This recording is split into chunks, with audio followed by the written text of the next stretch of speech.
The next to interpolate.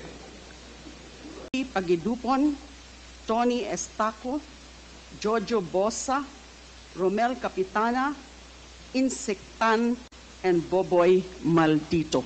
A total of 7 names. So I'm wondering now, curious po ako, yun hubat kaya maaari sila yung 7 miyembro ng personal death squad.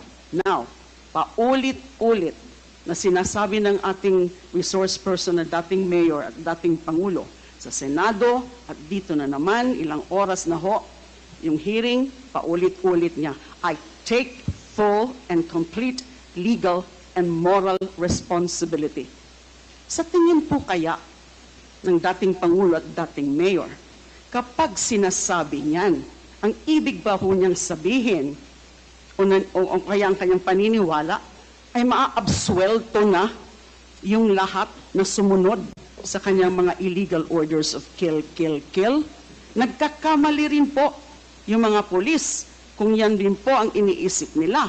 Dahil inaako na nung pinaka-mastermind yung principal by inducement na siya lang ang merong responsibilidad.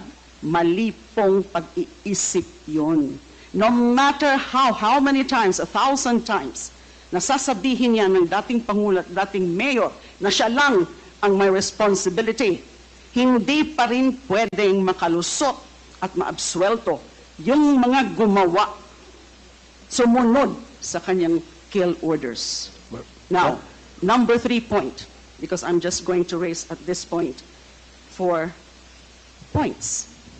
Yung kanina po, yung tungkol dun sa personal guilt, that was in the course of the questioning of the Honorable Gutierrez. So, paulit-ulit din pong sinabi ng dating mayor, ng dating pangulo, na yung pumatay mismo, yun ang may personal guilt. Totoo. Yung gunman, yung hitman, yung assassin, siya mismo ang pumatay. Siyempre, personal guilt na yan. Pero wag natin kalimutan yung sinabi po kanina ni Honorable Congresswoman Louise Straw. If there is such a thing or a principle ng personal guilt, meron din yung principle of conspiracy or theory. Yung dating Pangulo, dating Mayor, siya ang malinaw na principal by inducement because he ordered, he solicited, he induced yung mga pagpatay. So he is definitely principal by inducement. But sinunod ka nagkaroon ng mga principals by direct participation. And in this whole scenario, there is a clear conspiracy. And when it comes to conspiracy, the act of one